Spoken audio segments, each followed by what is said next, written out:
আবার মানে আবার কল করেছে যে ভাই দেখা কর, দাদা খুব গালাগালি করছে আমাকে, তুই এতবার প্ল্যান ক্যান্সেল করেছিস। বিশ্বাস করো আমার তখন লিটারালি প্ল্যান ছিল ও এত জানাচ্ছে ছেলেটার সাথে দেখাটা করেই নি, দেন এসে গিয়ে বলবো ভালো লাগেনি তো তাদেরকে বিয়ে করবো।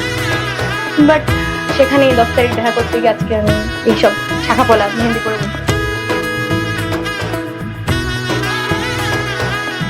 এলো এলো এলো কি গধূলি জীবনে, ডানা মেলে 100টা প্রজাপতি মনে।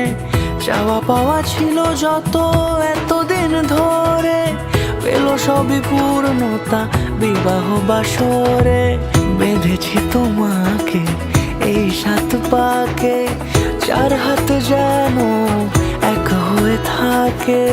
কোনেরই তো সাজে অন্তরে আজে আনলে তুমি